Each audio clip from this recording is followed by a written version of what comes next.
বেসরকারি ব্যবস্থাপনায় হজ যাত্রীদের জন্য 3টি প্যাকেজ করা হয়েছে।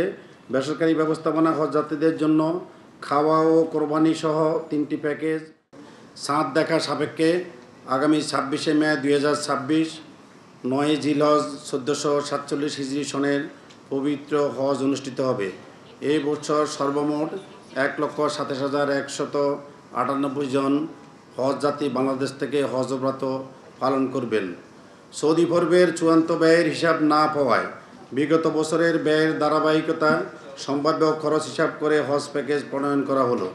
পরবর্তীতে রাজকীয় সৌদি সরকার কর্তৃক কোনো খাতে খরচ বৃদ্ধি হ্রাস হলে প্রযোজ্য খাতের বর্ধিত হ্রাসকৃত ব্যয় প্যাকেজ মূল্য হিসেবে গণ্য হবে এবং হজযাত্রীকে তা পরিশোধ করতে হবে এবং একই সাথে বিমান ভাড়া হ্রাস পেলে তা প্যাকেজ মূল্যের সাথে সমন্বয় করা হবে।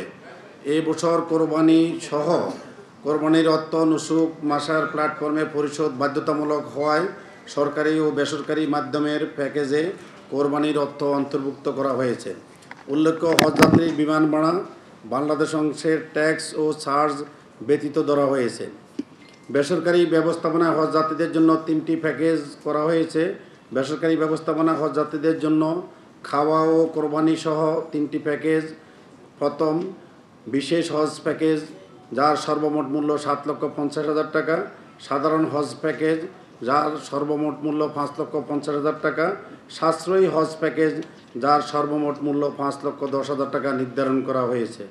উল্লেখ্য, সরকারি ব্যবস্থাপনায় হজ যাত্রীদের খাবার খরচ প্যাকেজের বহির্ভূত থাকলেও বেসরকারি ব্যবস্থাপনায় উন্নত সার্ভিস নিশ্চিত করার লক্ষ্যে খাবারের মূল্য প্রতিটি প্যাকেজে অন্তর্ভুক্ত।